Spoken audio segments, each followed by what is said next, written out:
Hey, good afternoon, Aggie Land, and we welcome you back inside the TexAgs studio for episode 11. It is Looch and Bock. I am Gabe Bock. He's the source, Billy Liucci, and we're live every Wednesday, right about high noon, texags.com/live. The TexAgs YouTube channel and the podcast platform of your choice. Just search Looch and Bock and subscribe to the podcast. Looch and Bock, presented by Bock Realty Group, luxury, new construction, first-time home buying, investment, real estate, and more.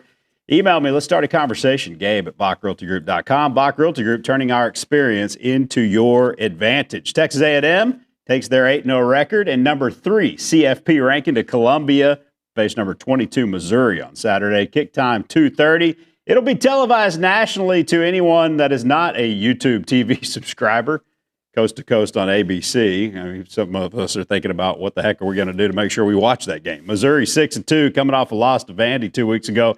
Tigers starting a true freshman quarterback for the first time since Drew Lock. Matt Zollers getting the start. And right off the top, Billy, the only rankings that matter were unveiled last night. College Football Playoff Committee unveiled them. And, you know, his initial set of rankings, the Aggies come in at number 3. Not that it matters, just keep winning. It all plays itself out. But any reaction to seeing A&M exactly what they are in the AP and Coaches Poll? No, if you would have asked me, you know, right before they came out, I would have thought that they could end up 2. I know there were some people that are less partial than we are that thought they could end up 1. Yep. I would have thought they could end up 2, but if you'd have made me bet my own money, I would have probably said, for the sake of what we always see happen, if there's a reason for them to put A&M 3, they will, which is funny because it feels like now they're you know, I get it because A&M's not one of the blue bloods. If you look at that top 5, you see Ohio State, you see Georgia, you see Bama, but you also see Indiana, and they are treating Indiana without the Like skepticism royalty. and doubt Yeah. that they typically do A&M. It No, kind of that's right. reminds me of what they do for Oregon. So all this BS about SEC bias and all that, when I hear them talk about like Indiana, I mean, I feel a hell of a lot of like Big Ten bias in there, almost as if they're overcompensating. I think Indiana looks really good. I don't care. It doesn't make. I wouldn't have felt disrespected whether A&M was 3, 2, or 1, and the same with Indiana. I think they deserve to be up in there. They look really good to me. But I just hear things like, well, this Notre Dame was without their center for this game, and well, then tell us about A&M playing without the SEC's best running back for several weeks now. There's no talk of that. Then I hear about these, well, we looked and we really thought defense. Well, like Olin said, when A&M was being kept out in 2020, it was because they weren't winning with an exciting enough style. Now they're out there, and I would say I would put A&M's offense against anyone in college football. Now, these two teams are in the discussion as well. But, like, you know, when you're looking at that defense, is it just Yurachek sitting there going, man, I watched them in Fayetteville and we done run all over them. Well, Taylor Green done runs all over most people. Or do you go, yeah, okay, well, Arkansas scored a touchdown with less than a minute left in a 10-point game, and we're hoping for an onside.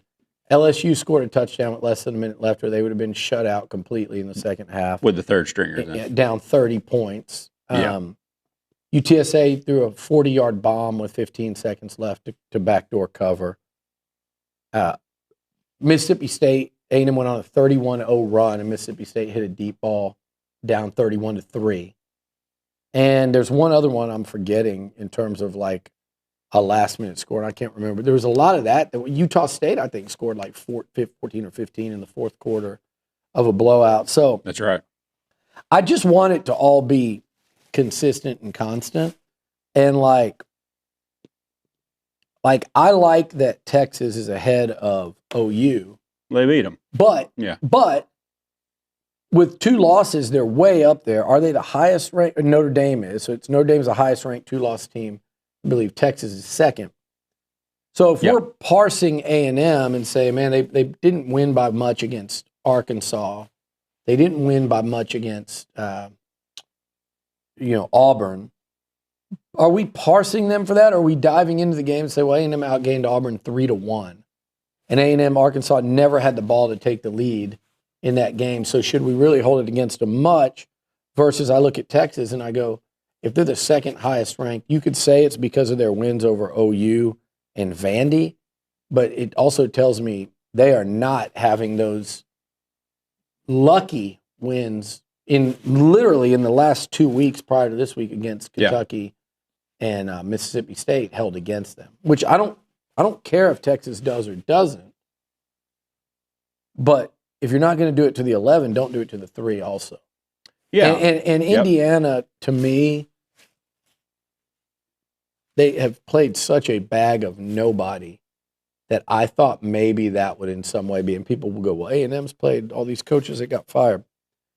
I'm just telling you, Indiana, they would just struggle to be undefeated right now on A&M's schedule. Oh, there's starting with a road game at Notre Dame. They played one game that matters, right? Look, and A&M struggled to be undefeated on it, but it's a tougher schedule than it's not even close to what Indiana's played. Yeah. And Indiana's biggest thing is to play Oregon. If you want to compare Oregon and Notre Dame, then let's do that, okay?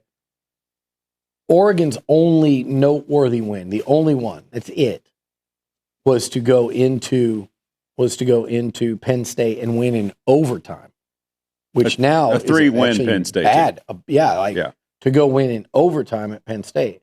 That's the only thing, because the only other chance they had, Indiana beat the brakes off of them and on their home field.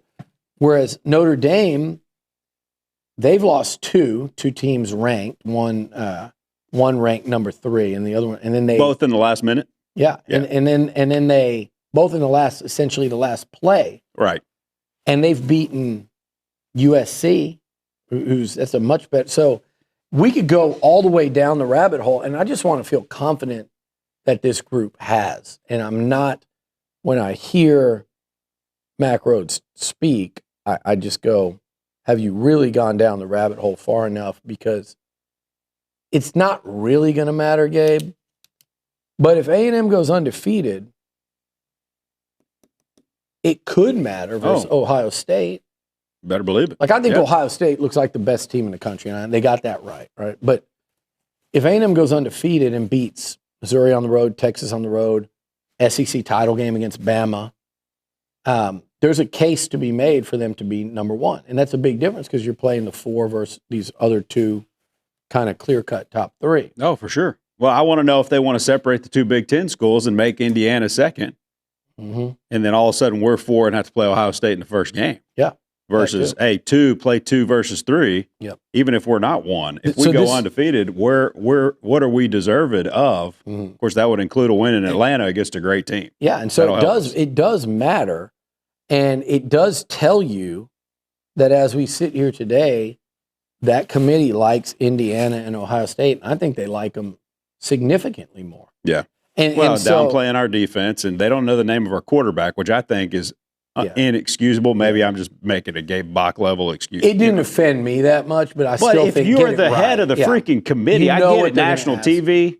Sometimes you just slip up. I mean, I've been on national TV. I mean, just say the wrong thing, but we know Julian saying you operate an hour, 15 minutes down the road. You're supposed to be watching everything about all these games. The other thing I don't like is 2 of those guys on that committee wanted this job. And probably hate us. I don't know that part, but I know they both wanted this job. Yeah. And usually the way I operate is I say something really stupid and then that guy gets hired here. Yeah, right. And then it becomes an awful announcing point. So I will call him Max Rhodes until he calls Marcus Marcel. So my thing is it does matter. And if A&M does lose a game, like let's say they lose 1, don't get into the SEC title game because of some wonky tie break to Georgia and Alabama, but they're 11-1.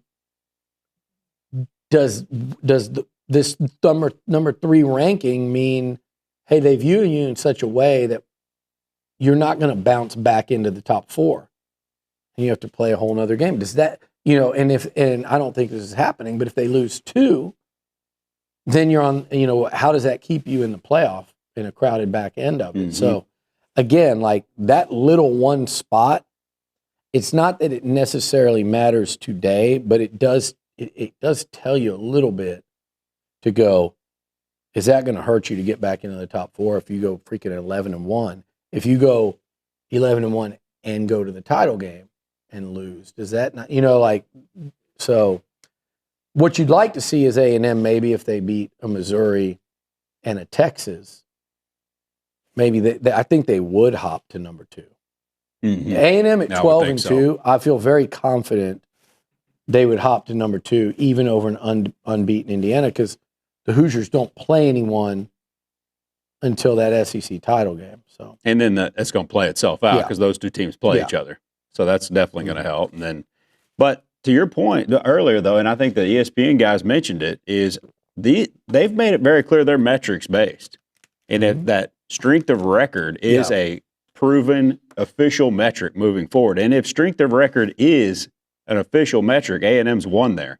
A&M's ahead of Ohio State and Sagarin, ahead in Massey, ahead in ESPN strength of schedule. So every metric and resume says A&M should be first. If you combine all that with eye test, or just look eye test, then I get Ohio State. But if you combine all of that with eye test, and you still put them at 3, what does that tell you? Exactly. They're not liking the eye test, which I think makes me question. I'm not liking it. I think they like A&M. They're not loving it. So you're asking how close are they watching? Yeah, because I think you're a football dumbass if you're watching this team and don't think they're really damn good. Like, yes, and I think agree. I think you're low football IQ. Again, like this is as we stand today. None of this ranking is trying to predict the future. So if A&M went out and just laid a complete stinker in Columbia, that has nothing to do with what they're doing today. If A&M went out and ran the table, has nothing to do with what they're doing today. This is the ranking based on what they've done thus far in the season. And if you're watching this stuff, like the argument of A&M Bama, I think is absurd, shouldn't even be had. Well, they beat 4 ranked teams. Let's just be real about the ranked teams. Georgia, really good. That was a great win on the road. Yep. On the road, great win. But Georgia could be a 3 or 4 loss team right now. Exactly. They're really close. It's at Georgia, A&M at Notre Dame, Indiana at Oregon. Those are the 3 best wins in college football this year. Correct. So cancel that out. And then they've gone and they've won at Missouri. So A&M needs to go handle that and match that. Mm-hmm. Close game. Tennessee's free falling right now. And Vandy, I think, is going to drop. You know, they're not. Watch football, man. Like, and to me, here's the thing: you could say, "Well, A&M's beating who in SEC play?" I go, "Okay." Here's the difference: A&M didn't go to Tallahassee and get their asses kicked in. Why aren't we factoring that in? It's like literally, they're like, "Well, they're playing better now. They look like a different team, so we're not going to count that." So I don't mind them at 4, Gabe, if you look at the teams behind them. But to even remotely try to insinuate, and I saw some national writers say, why are Alabama's resumes better than everyone's? No, it's not. You have to be, and that's why I don't think, like, to me, Texas isn't getting hit hard enough. Like, they're giving them credit for beating OU because it made the committee not really be able to put them side by side like the AP did. The committee can't really do that because Texas won that game. But the reality is you lost to a 3-win, 3-5 Florida team. So you can talk all this noise about A&M's SEC schedule. You took a miracle to beat one of the teams that A&M beat by 4 scores, and then you got your teeth kicked in. I don't care if it's an 8-point game or you got your teeth kicked in by the Florida Gators, a team that A&M beat by 17. So miss me. Should have lost to Kentucky. Yeah. So I just think it's too inconsistent up and down. Like, man, I look at Texas Tech and the position they're in, and it's like they're getting in with a split with BYU. Mm-hmm. Because if they split BYU and they don't go to the Big 12 title game, like if they win or lose the first one and they're 10-2, somehow there's a great chance that they would still get in. Because they have the game against Utah. Which is ridiculous. Get the head-to-head, right. Like, it's the only game they've played against a team that's anything. It's literally the only one. It's wild to me that Texas Tech is still getting the love they are. And again, they could lose 2 out of 3. Let's say they beat BYU this time, lose to them in the Big 12 title game. They'll be like 11-2 and lose 2 of the 3 games they played that even matter and still be in there. I think that's ridiculous. The only other team with a pulse that played is Arizona State and lost that one. And they're a shell of themselves from last year without Scatterboo. Yeah, it's interesting. Yeah, that's the other thing. They have a loss. It's not like exactly. Well, I think it's interesting. You better be in the top 10 because the ACC stinkage is to the point where they're still getting a team in. Yeah. And so, like right now, I think most people listening to this at noon on a Wednesday probably already know this because they're locked into it, right? Speaking to the choir. But if you're not looking at it, Texas would not be in the playoff right now at number 11 because Virginia is the highest ranked ACC team. So if they were the champ, they'd get in. And there's not even a group of 5 team in the top 25. So you just keep going down and say, well, in the pecking order of the group of 5, who's the best team? And they said last night that would be Memphis. Yep. So they would take OU spot. You better be in the top 10 if you want to be safe because these conference champs still have a spot. Yeah, I'm seeing a lot of Texas fans sitting there going, we're lock at 9-3. And there's something that says they're like 70% at 9-3. I'm like, you guys can believe what you want and what everybody can find something to make you feel good in writing on Twitter. Like I'm looking at Texas at 11. If they lose to Georgia and they've got 3, they're 0 against teams that, well, they're 0-2 against teams that matter and a 3rd loss. How far do they drop? I think if they lost to Georgia in 2 weeks, they'd go from, let's say they move up a spot or something. I think they'd go to 10 down to like 16. Mm-hmm. Be hard for them to come back to 12. And then to come back. Yeah, if you go and beat A&M in the finale, you're going to make a significant jump. But like you said, you don't have to jump to 12. You might have to jump all the way to 10. And so I think that's why like a 9-3. And if you're 9-3 with a win over Georgia and a loss to A&M, you could definitely be knocked out of it. I think that would be their – because you lose to a Georgia team that's 5, right? I mean, if you beat a Georgia team that's 5, they'll climb up in there. That might be their best path is to beat Georgia, lose to A&M. I think if they lost to Georgia, beat A&M, they might be left out of that thing. Yeah. So, but again, I don't even know if either of those combinations work for them. And I see more people in that delusional fan base assuming it. Just like they'll throw Arch Manning stats at you from the last 2 weeks, and they think I'm looking at that team and I'm going, guys, you look improved, but the way people are rushing to push Arch back into the conversation and to do the same thing with Texas is crazy to me because we're like they were 7 days removed from needing an actual miracle to beat one of the worst teams in the league, Mississippi State. Yeah, that had a 15-game conference losing streak. If it wasn't for a late hit on 4th down, they might lose by 24 points. They might lose by 24. And a week earlier, it took a colossal brain fart by Mark Stoops for that game to not have ended in a loss. And those were 2 of their last 3 games. So it's just mind-blowing to me, like how quick so many people in the media and even people that, like, you know, I hear it all the time, like people that I like, people that I think know what they're talking about, and then I hear that, and I'm like, God, man, you guys are you're buying what they're selling. You're buying it, and you're using it. They definitely are, and they're selling it hard. All right, there you go. That's the CFP initial rankings. We got a lot to get into. We're going to get a Looch Bock 3-pack coming up in just a minute, but the only reason I'm not wearing this hat right here from Dogleg Golf, which is my next-door neighbors, the Pattons, who are great. You are.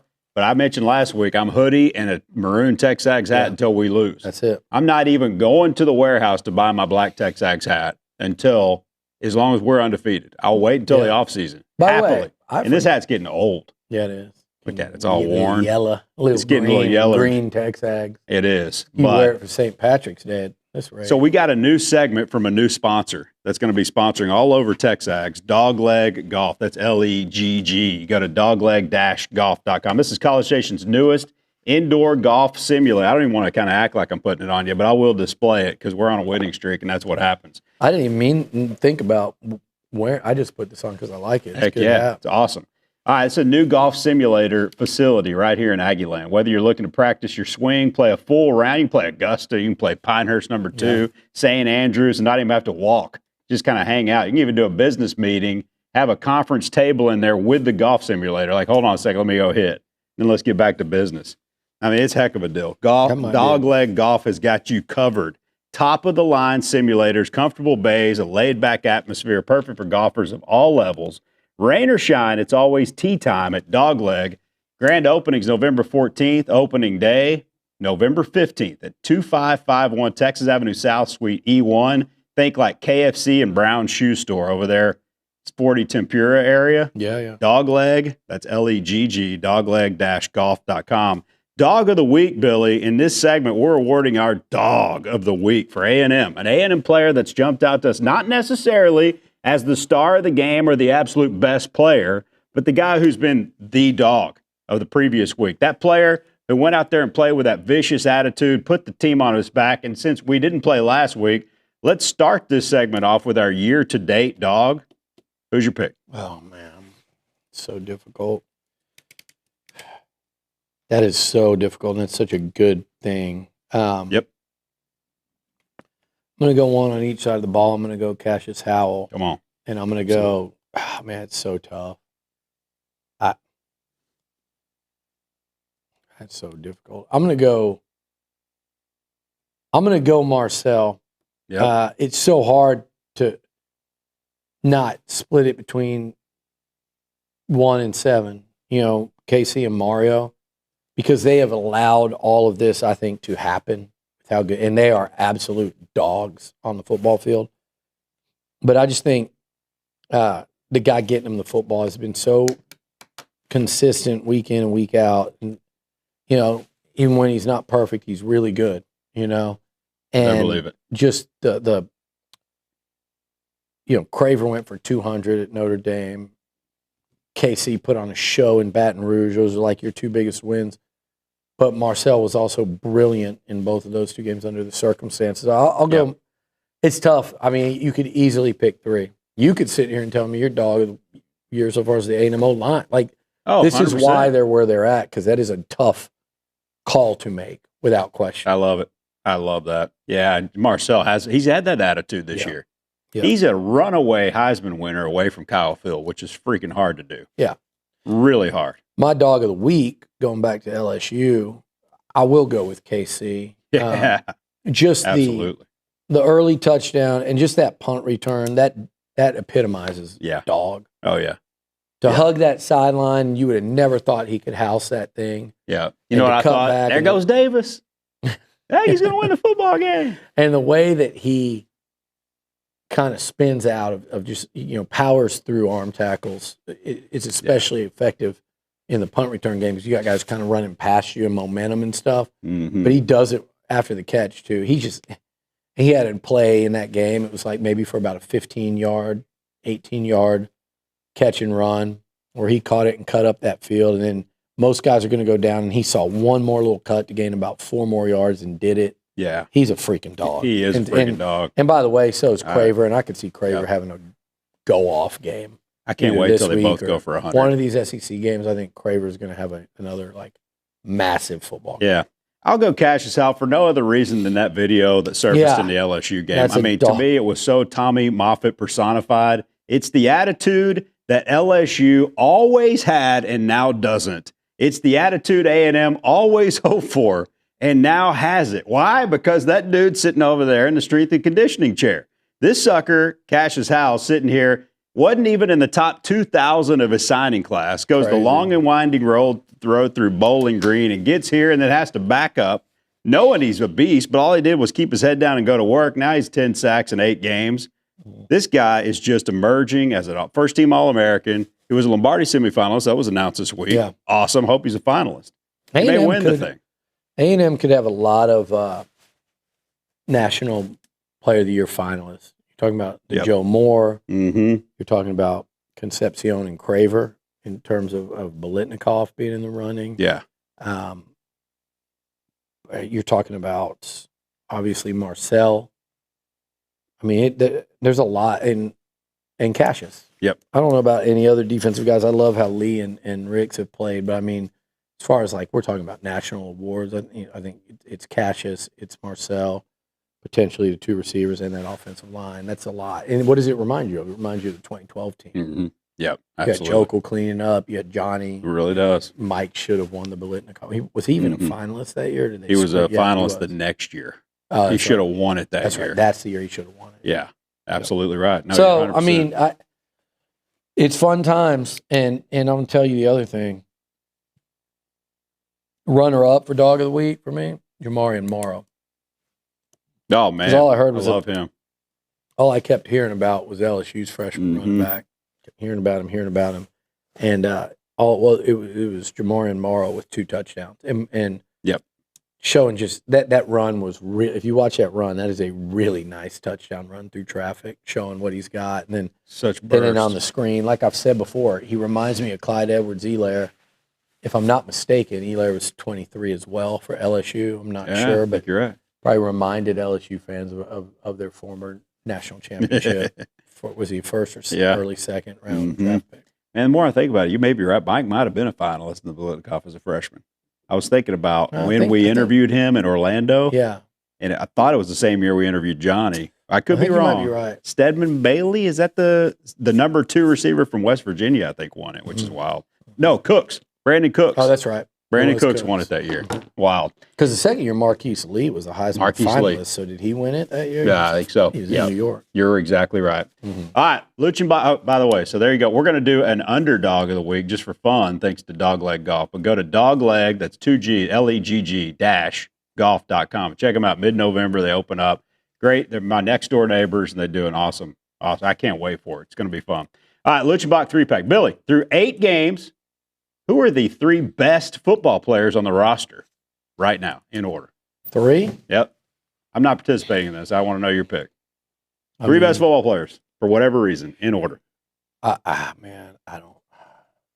Football player. Yep. I might go. Like, that's the best freaking football player we got. Number 1. That's so hard. It is an apples, orange, and banana comparison. I get it. I don't know, man. I'm not going to pick it. I don't know. I mean, KC, Mario, Le'Veon Moss would be in the discussion if he was healthy. Yep. Cassius, right? Obviously, Marcel will definitely be in there to me. KC would definitely be in there to me. So I'm thinking like Mario.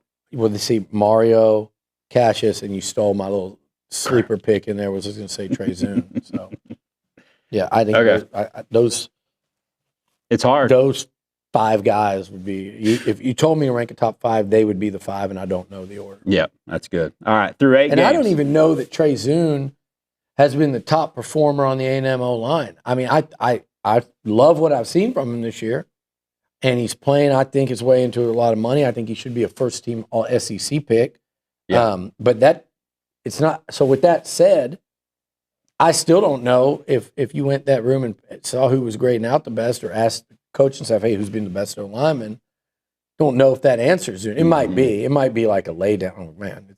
You know what I love is I end a game, I go. It could be someone else. I didn't even think about Trey Zoon today. Usually that means he's pretty good. But it could be someone else. And like Zoon's playing at a 10 out of 10, but somebody else might be, breaking the scale. You know, when you swing that. Basantis or exactly. I mean, I know Basantis, like 2 of the last, either the last 2 games or 2 of the last 3 has been named the O-lineman of the week. So if nothing else, he's at least playing his best ball of the season. Yeah, for sure. Yeah, good point. Through 8 games, what 3 position groups have been the most pleasant surprises in order? In order? Yep. I would go 1 would be the D-line. For sure. First of all, most specifically the pass rush and what they're doing. They lead the country in sacks per game. I know Texas, they're trumpeting and parading around right now because they lead the country. They've played 1 more game. Yeah. But I'd go not just the pass rush, though, but the way that defensive interior is played. And they got to tighten up some in the run game for sure, but that involves everybody. But I'd say the defensive line is number 1. I think number 2 is tight ends. Yeah. And I love, this is not wildly above expectation, but I still think they've been even better than I thought what you'd see out of Theo and Burkitcher, and I actually thought you'd see a little more from Niblack too, and you still might, because he plays enough that if he ever catches like a couple passes early in a game, you could see them continuing to work him in as a part of it. And I do think he's got that game in him. Mm-hmm. Going to help you win one here down the stretch. Who knows? Maybe it's down in Austin. Maybe they just decide to throw him up a fade and hey, against his old team. I forget what they call him. It's not a velociraptor. It's some kind of dinosaur that they call him. Do they? Yeah, because he's such a freak athlete. He's a mismatch. I mean, you can pick on that mismatch when you find it. And you can listen to my interview with Marcel. He says it. Oh, okay. I should have followed up just because I knew who he was talking about, but people probably didn't. Yeah. But he's that dynamic in the pass game. But what Burkitcher has done all around, what Theo's done in the receiving game, and improvement as a tight end, I would say that's my number 2. My number 3 is the I would say the secondary as a whole. It's kind of cheating. You might want to split between corner and safety, but I would say the secondary as a whole. Because it also includes Tyreek Chappelle, who we don't talk about a lot. That's right.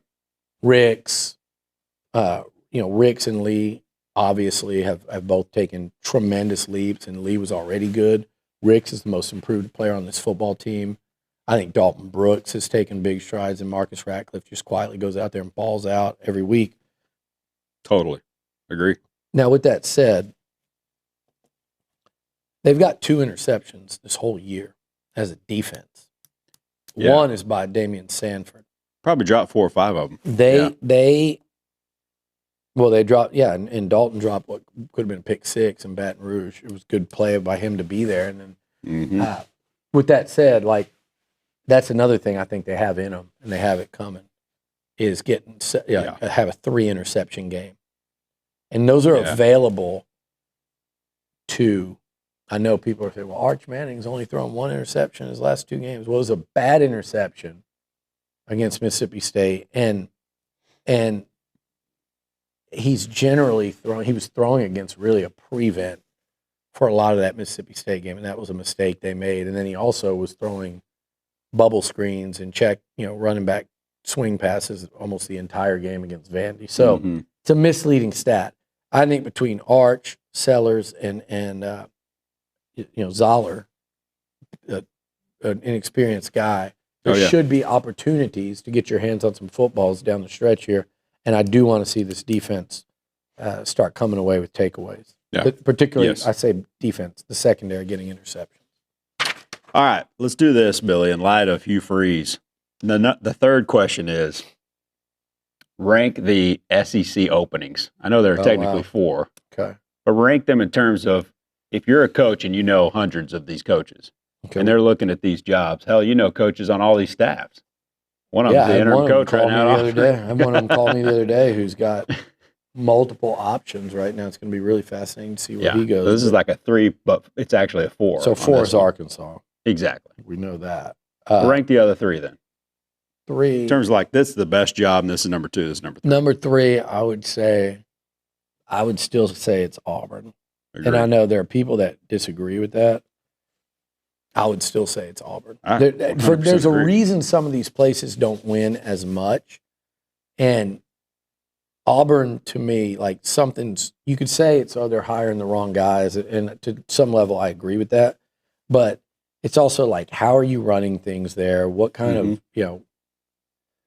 there's something's lacking there. And I know they won it all in 10? And then they were back in 2014. Cam's not walking through that door anytime soon. No. And they fired that guy a year later.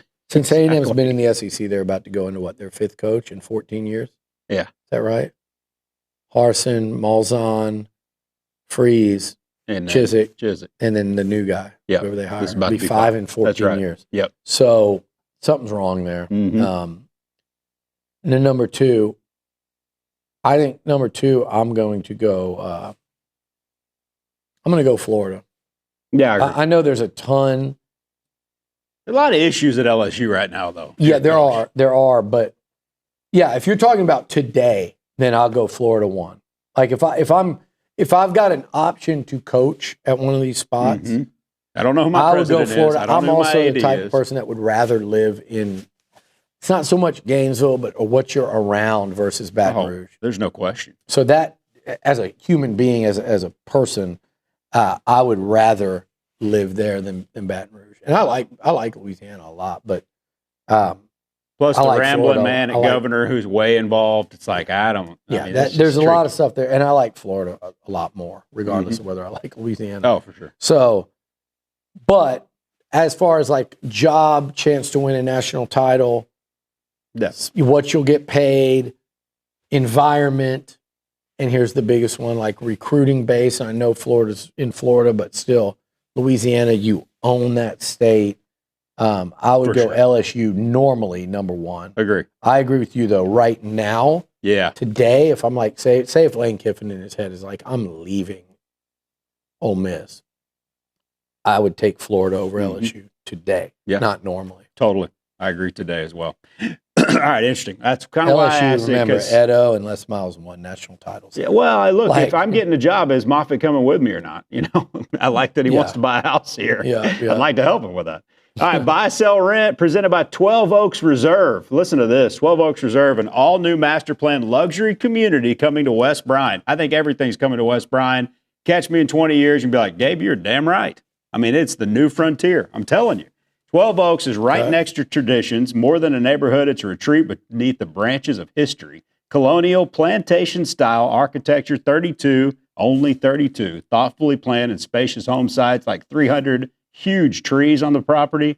Bock Realty Group's, of course, handling sales for this development. I'd love to share more about 12 Oaks. Email me, Gabe at BockRealtyGroup.com, or you can try the website. It is a work in progress. It is a new development here, but 12oaksreserve.com. Outstanding stuff. All right, looking all over the SEC, team or player, you're buying, selling, or renting. Let's start with buy. I'm buying this week. I'm going to buy. Did I do this last week? I think I bought Gunnar Stockton last week. I'm going to buy Stockton last week. I'm going to buy Georgia. I'm going to buy Georgia because they just keep finding ways to win. And I tweeted about it, and some of these, I think these two dorks, I don't know who runs it, but it's like two of them, but maybe one, they're just like getting so defensive about it. Oh, A&M. Like, I love the way people just, like, hey, Georgia, don't get defensive. I'm not comparing A&M football to Georgia football. I'm not questioning the greatness of Furby and Kirby Smart over there, okay? Like, I'm saying right now, and my question was during that Florida game, this team a lot of times does not look like a top 10 team to me. And what I mean by that top 10, I don't mean they don't deserve that ranking. Their record and who they'd beaten versus who they'd lost to, they deserve that ranking. But there's a difference between deserving the ranking and looking like it. And Georgia a lot of times does, and by what I mean is, does Georgia look like a team that can make a deep playoff run? You're comparing Georgia to Georgia of yesteryear, and they're not the same. But there's two different things. There's Georgia of yesteryear, which I think even the Georgia fans have to agree with. And there's does this team look like a deep playoff run team? And more often than not, they don't. But all they've done is win, and their one loss is a 3-point loss at home to the number 4 team. At some point, I gotta say, I'm buying them as they just figure it out. They figure out a way to win. They're going to have to do it these next 2 weeks because I think they're in for a no pun intended, a dogfight between the Battle of the Bulldogs this weekend. I agree. And then next week, you've got a rested Texas team going in there. Yep. How Texas got that little break in the schedule of rest while Georgia's going to SEC road game. This is the Georgia Bulldogs we're talking about, and you're getting a massive advantage against them. Yeah. So, but yeah, I'm buying Georgia as just a team that's they just keep plugging along and surviving. They do. And to be honest, if you're an Aggie, and most of our listeners are, if you're an Aggie and you want to see A&M for the first time in 14 years play for an SEC title, don't say it. You better root hard for Mississippi State this weekend because otherwise, here's the things you root for. You're an Aggie. Number one, A&M goes undefeated. They're in Atlanta. Don't worry about it. That's it. It can't be kept out. The only other team that can do that is Bama, so it'll be the two of you. That's number one. Number two, you go 11-1 and you want to be in that game where last year you would have got in at 9-3. This year, if Georgia and Alabama win out, you're not getting in at 11-1. And if that one loss is to Texas and they beat Georgia, I still think you're not getting in. I think Texas goes in with Bama. Having beaten us. Which is crazy. They'd be a one loss. So what you really want, if you're looking for just to say, look, we know we're getting in at 12-0. I want this to be set up where we can also get in at 11-1 because that's still very deserving. You're not backdooring your way in at like 9-3 and some 4-team tiebreak. 11-1, you want to get in, I think. Some people say, no, I want either the bye at 11-1, top 4, or I want host a home playoff game. I get that too. It's nice living no matter what, as long as you go 11-1. Yeah, still 11-1 or 12-0. But I personally would love to see A&M in Atlanta if they go 11-1. Plus, it gives you a chance to not have to play again until New Year's Eve. Yep. If you want that, there's two ways for it to happen. One is Georgia getting beat by Texas. Then you got to deal with Texas probably coming in again with one conference loss. And you're playing them for a berth if you had one. Or if you have, if you had none or one, you're playing them for a berth in the SEC title game. Or you can have Mississippi State upset Georgia this weekend and Texas play a pissed off Georgia team that handles business. And then all of a sudden they start dumping their tickets and we can actually go to that game. Yeah. Exactly. Yeah. No. So anyway, just something to watch this weekend, but I'm buying Georgia. I'll buy a 14 parlay of A&M, Alabama, Georgia, and Ole Miss to all win out in November. Okay. I mean, A&M may have the hardest road of the four. It's at Missouri, South Carolina, Samford, and at Texas. Bama, which is 5-0. I think Georgia's got the toughest road. At Mississippi State. Yeah. Texas, Georgia Tech. And Georgia Tech. Yeah, that is. Haynes King. They got 3 left, right? Yeah. They might have one more I missed. But that's at Mercedes-Benz. They don't have to go to the little cracker box over there. No, but I just think if you're comparing them head up, I think that one might be the toughest. Ole Miss is Citadel, Florida at State. So they're going 11-1. State's a worry. I think Florida's best shot just came in the cocktail party. State. Yeah. But yeah, that's still easier than A&M's. Bama's LSU, Oklahoma, but both at home, Eastern Illinois, and then at Auburn, which stinks. So, I mean, it's crazy down the stretch. Bama's who? Bama is LSU and OU at home, Eastern Illinois at Auburn. The crazy thing is these teams that are 5-0, 5-1, none of them play each other, which is wild. Here's the deal. Ole Miss, easy. Yeah, they're going 11-1, easy. Alabama, tricky. Georgia and A&M, tough. Yeah, I think you're exactly right. That's what's left. Alabama's tricky because OU is playing for something and they got really good defense, and Auburn, it's rivalry. All right, what are you selling? I am selling. Who was I selling? Any Heisman candidacy or a team?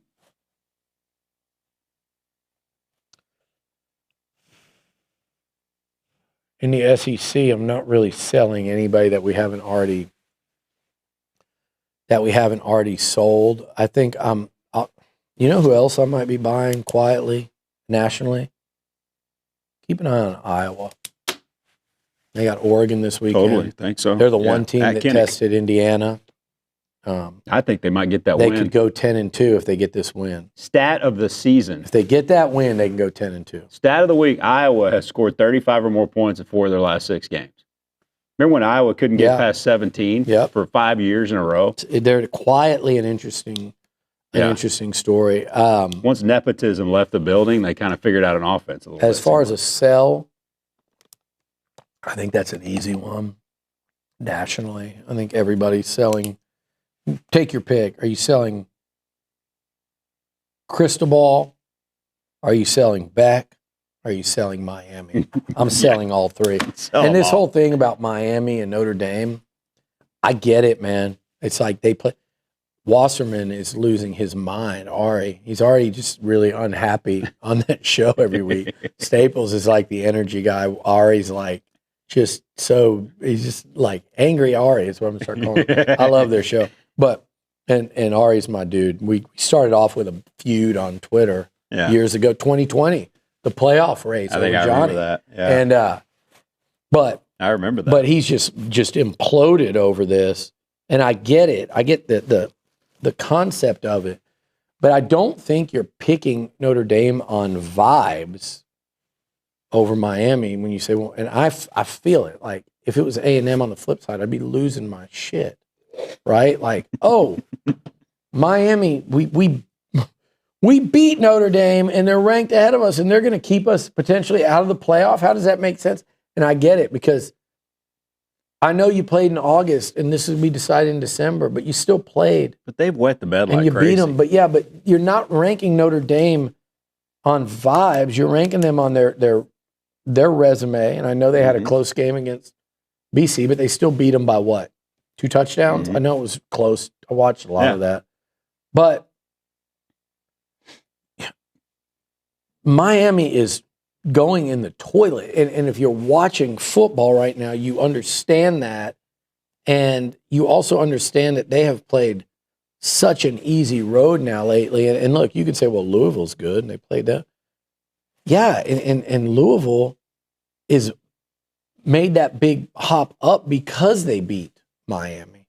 So well, they're way better. If you're watching Miami right now and you're watching Notre Dame, I know it sucks, but if those teams played again, I think Notre Dame would beat them by 2 touchdowns. Now, I do wish they were. Here's what I wish. I wish they were closer in the rankings, to where if Miami rights the ship, goes 10-2, goes and wins against a ranked Pitt team on the road, that they would be close enough that you could maybe at that point go, man, these guys are playing good football again, and they beat Notre Dame. Let's correct it. That gap's too wide right now. Yeah, for sure.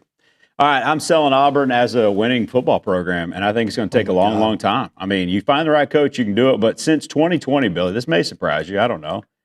Since 2020, and this half of this is with Bo Nix, 6-6, 6-7, 5-7, 6-7, 5-7, and now this year they're 4-5 and 1-5 in the SEC. Like, this program is an absolute shell of itself. It happened in a hurry. Yeah, they're an SEC bottom feeder at this point. I hate it. I like Auburn. The place is great. The people are awesome. They'll probably lose Cam Coleman. Hell, I'd let Cam Coleman wear a Jordan brand here. Pat Henry does it. Let him wear Jordan brand. He signed with them as an NIL deal. This is the new world we're living in. Let him wear the Jordan brand and come in here and dominate. I don't really care. Yeah. But they're going to lose him to somebody. Might as well just let him wear it and win it. Yeah, I'm telling you. But this thing is going nowhere in a hurry. Yeah. They always have a quick trigger. So if you're not Durkin, who would love it, like, who in the world's going to take it worth their salt? Kiffin ain't coming in anytime soon. So I'm selling them in a big, big way. And I really like that town and those people. I'm with you, Gabe. It's like I said earlier when we were ranking the jobs. There's just something stinks over there. It does, man. There's something that stinks. It really does. All right, rent real quick. I'm going to rent this week. I'm going to rent. I'm going to rent OU. I'm going to rent OU. Like, they're a weird one, man. Like, they are. They're a little Jekyll and Hyde. I think they were way too. Everyone in the national media bought the Mateer hype. I've never seen a Barnum and PT Barnum job like the folks in Norman did with Mateer and convincing everyone in the country. I know my man CD picked him as the SEC Player of the Year. Yeah, I saw people, 2 weeks in, again in a Michigan game where he should have thrown 3 interceptions. People were calling for him to win as the Heisman, like runaway front runner, and they did say that. It was like no question he was the front runner. And a lot of people in the country did that. Yeah, Vegas too. But OU physically beat up Michigan. Then they really were lucky and should have lost to Auburn. And then they got pummeled in the second half against Texas. Brought their season new life. And then they go up there in Knoxville this weekend, and they're getting outgained like 250-something to 60 or 270-something to 90 in the first half, and they're up 16-10. And their defense, I see the OU people saying, that's great defense. I'm so proud of this defense. I'm torn because you guys don't deny the fact that you got shredded. Don't deny that. But you produce turnovers and takeaways. Mm-hmm. Give me either. Yeah. That's not bend but don't break. If you're coming up with turnovers, you're not bending. Bend but don't break is like long drives, field goal, long drive, field goal. Mm-hmm. Touchdown here. You look up, they only score 17. Elko here early in the Jimbo era. Yeah. We didn't have the players really, but that can be bend but don't break. But when you're coming up with key turnovers but giving up yards, that works.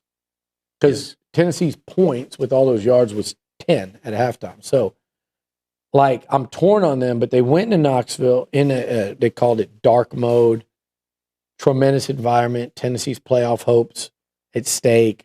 Former OU quarterback Josh Heupel. There was a lot going into that.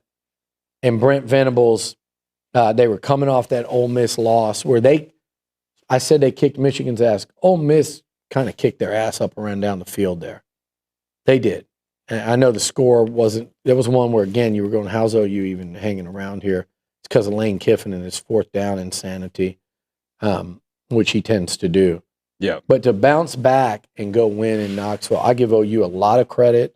Again, it was on the strength of that defense. And Mateer was gritty, but it's that defense. And I'm renting them because they're going to play Mizzou. I don't think Purbulo will be back by then. Mm-hmm. Well, they get 2 weeks of prep for Alabama, who's got to deal with LSU on their last game. They got LSU with all that's going on there. Mm-hmm. And then they got Bama. And look, I know it's a revenge game for Bama, yada, yada. Sometimes the matchup doesn't favor one team and it favors another. They kicked their ass last year with nothing to play for but pride, and Bama had everything to play for. I know a lot of that had to do with Milroe, like just you kind of can play them one-dimensionally. You can't do that anymore. But there is something to be said for, is that a matchup that's not favorable for DeBoer and his coaching staff? Who knows? Well, I'll rent Mississippi State, as I think they'll keep it close with Georgia. That's kind of, like you said earlier, that's who Georgia is this year. This iteration of the Dogs, they keep winning, finding ways to win, so you give credit for that, but easily could be sitting with 3 or 4 losses right now. Same could be said about Texas, certainly. But State's coming off a win at Arkansas. I hadn't won in like 2.5 years in the SEC. Levy's first win. I kind of like what he's trying to cook up over there, you know. So I think he's about the right things. You know, they're among the cowbells this week, dogs versus dogs. I mean, I think it's going to be close. It's always close right now. Will this be Brandon Walker's redemption arc? Is he going? The whole Barstool crew's going. Oh, it's going to be fantastic. And will this be you could literally call it the redemption. Hey. You know, like when isn't there like these saints that are like, you know, Walker of the redemption. Like I think this could be like just like a movie script. Like what if they score the game-winning touchdown right in front of him in the end zone? I love him. He's a maniac. Yeah, I mean, win or lose. Aggie fans need to realize that Walker will say nasty, negative stuff about A&M, and everybody will get offended. He's been saying good stuff about A&M, and that's when we just don't notice it. You just let that go because that doesn't. You're like, I agree with you, so I'm not going to get mad, so I don't remember it. When he says bad things, half of it's to troll Casey, so I love that Casey gives it back to him. B, he says nasty stuff about quite literally everyone, including his own bulldog. So but it is fun. He has, I think, really done a lot for the college football coverage over there, just with the passion and the way it's going. And here's the thing that's interesting. They've got the former Indiana O-lineman, Kadick, just got done playing there last year, so that's a fun ride to be on. And then Casey, who has been like the punching bag of that group for A&M, whether it's anything from the stupid stuff that we really don't care about, but everybody thinks we do, like, oh, they're making fun of the yell leader, you know, from that all the way up to like coaching tenures gone bad, failed hires, heartbreaking seasons, baseball, heartache, whatever it may be. Casey's been kind of there, like, and now you've got her up, you've got Kadick in there, you've got T-Bob struggling with everything going on at LSU and fighting through that, and then you've got Walker. in what happened a couple weeks ago against Texas. If that would have been any team but Texas, I would have enjoyed that like 10 out of 10 cinema. It was 8 out of 10 to me because it meant Texas winning. I agree. All right, let's do Easton's Corner. Easton, weekly take here from my son. Here's his take on A&M being third in this initial CFP rankings, this matchup with Mizzou, and a question for Looch at the end. This is Easton's Corner, and we got Missouri this week, and that I think it's going to be a good win considering they're in the committee's they're 22nd, so that's going to be a good win for us. They got freshman quarterback. I think if we win this game, we can win out and get to Texas because we're not losing to South Carolina or Stanford. So we really just need to win this game, and we're not losing to Texas. But if we lose to Texas, that's just some wiggle room we have because we beat Notre Dame, we beat LSU, and if we beat Missouri, the one loss doesn't really matter. I'm happy we're number 3, or I'm satisfied that we're number 3. I would have been happier if we were like 2, because I think that we are better than Indiana and Ohio State. I'm not happy that they called Marcus Reed, and that he said that our defense isn't good. So against a freshman quarterback at Missouri, we need to prove that our defense is really good. My question for you, Billy, is if A&M has one loss, do you think that they'll still make it to Atlanta? I asked him, kind of hit that a little bit earlier, but that's prediction right there. Do I think with one loss, the way it plays out, that we get in with one? We get in the playoff, but yes, I do. Here's what. No, I don't. Okay. I don't think Georgia is going to lose an SEC game, but I think they could lose either one. I mean, look, they could have lost almost every. I think all but one. They easily could have lost it, but they're getting Texas at home, and they're still better than Mississippi State. Although that might be the one I have circled the most. Oh, they should have lost. I was going to say yes because I was going to say I could see Bama losing one. Again, I don't think they've been dominant. They don't have a dominant run game. They don't have a dominant O-line. I don't think their defense is impregnable. I don't think it's anything like, Mike Tyson. I was about to say, yeah.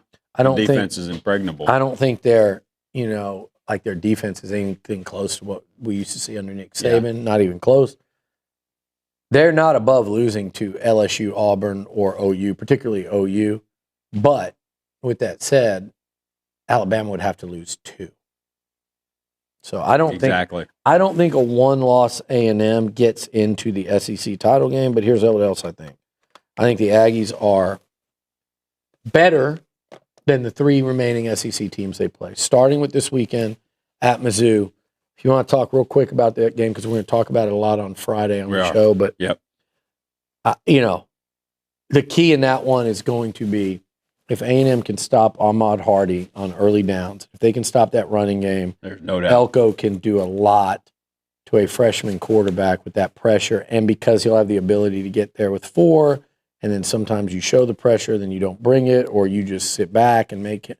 Like, it is a real problem if you can slow down their running game, because I don't think they have the I mean, they're going to hit some stuff in the passing game, but they don't have the 4-quarter over-the-top threats that some of these teams. So I think if you can slow them down on the run on early downs, your defense can have a really good game and kind of maybe shut some of this committee up. If you don't, and he gets going, you can make things much more comfortable and easy on a young, talented quarterback that had an extra week to prepare as the starter. So you got to make it tough on him. And the only way to do that is you have to stop a guy that's run for basically 1,000 yards with a month left in the season. So. They've been really good on offense and defense this year. Yeah. But the one area where they do struggle is they do give up some sacks, and that's with a veteran quarterback that gets it out in a hurry. Now you get this freshman, but get them in, like you said, second. If they're in 2nd and 5 and 3rd and 2, they can still give it to him. They're a lot more multiple. But if you give them 3rd and 7 or longer, we're the best in the country at that. And look, Mizzou is still playing for their playoff hopes. Yep. They have lost 2 in a row. I think if you'd have played them last week, like Pate was saying, I think he's right, you'd have beat the crap out of them. They had a week to kind of regroup and realize, hey, you're our quarterback now. Let's go. Yep. They're a veteran team. They are playing at home. They haven't had a home game in a few weeks. That place is going to be rocking. I do think, though, they have played. They've lost almost every game that's mattered. They got taken to overtime by Auburn, and it wasn't like the A&M Auburn game. Auburn played them toe-to-toe that whole football game. Definitely. They got, even if Pribula was playing the rest of that game, they were going to go down to the wire against Vandy. They do have a really good defense, and their front is particularly good. I think their corners and DBs can be had. Their front is they wreak havoc. They've got elite pass rush. They're a top 5 defense. It's an entirely portal defense. I know what they've played. They gave Bama problems defensively. So, I know that their schedule, to me, it doesn't resonate with me very much. But I watch the games, and we know 2 things. We know Hardy's really good, and we know their defense. If you just watch it, you go, that's a good defensive football team. I think it's the best defense that A&M will have played so far this year. Yeah. So you got to go on the road, and your offense has got to be locked in and handle it. And defensively, you got to take that little slight by Mac Rhodes and them personally and go put on a show up there. That Trotter at linebacker is so good. Yeah. Is that Jeremiah's son? Transfer from West Virginia. So good. Dre Norwood from A&M initially, and then 4 years over there. But then Catalan, let me tell you this. Catalan signs with Arkansas in the same high school signing class as Derek Stingley, George Pickens, and Spencer Rattler. That's crazy. Think about that for a second. He's still playing college. 7. 2019, he's still playing in 25. You guys shouldn't be playing at that age, but whatever. That's wild. So actually, you should, though. If you're going to get a couple few $100,000 to play football in year 7, what else is he going to be doing in year 7? He's not playing in the NFL to make that much money. Yeah, exactly. All right, let me hit you with this on the way out. Something's got to give here. So protecting Marcel, right? A&M had a lot of sack in 4 games. O-line's been really good, and Reed's been really good. Great decision maker. Mizzou's 5th in the SEC in sacks, but lately they've heated up. I looked it up. They've had 11 sacks in the last 3 games. That's going to be fun to watch. Who have they played? Well, Arkansas and Auburn and Pavia, though. But yeah, I know Pavia hadn't been sacked much all year, but Texas got to him 6 times.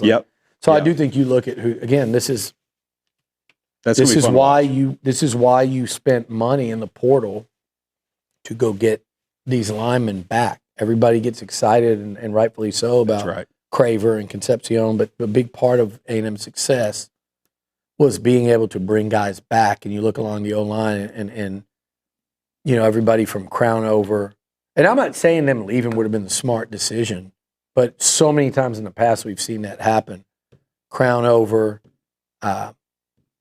Zune, Reed Adams, and then even to convince hey, you kept 2 centers. You kept 3 tackles. So that was NIL, and that was those guys believing, hey, we're going to get a chance to play. And credit Adam Cushing for living up to his word, and they're all playing. They're all seeing playing time, and they're all getting work. It feels good to have a great offensive line coach, by gosh. All right, real quick, underdog of the week. Again, Dogleg Golf, dogleg-golf.com. Well, I'm going to stick. This is a touchdown underdog or worse that Georgia, you think has a chance to win. Mississippi State, a literal dog of the week. I'm going with the Bulldogs at home. Okay, I like that. I think they're going to cover, and I think they have a legitimate chance to win. Yeah, I was going to say, too, I can't believe Stanford. I know they're going coast to coast, but I can't believe North Carolina is a 7.5-point favorite. Over anybody. Over anyone. I know what they did to Syracuse, but over anybody. Andrew Luck's going to exact some revenge on those playoff defeats against Belichick. Man, I'm going with Stanford as a 7.5-point dog. All right, Billy. Outstanding. I can't wait for it. It's going to be fun. And cannot wait to talk about it next week, hopefully getting to 9-0. Let's keep it rolling, brother. All right, episode 11 in the books. Meet us right back here next Wednesday, texags.com/live, TexAgs YouTube, or, of course, find us on the podcast platform of your choice. Aggies and Tigers this week, 2:30 in Columbia. Gig 'em. Let the good times roll. We'll talk to you next week.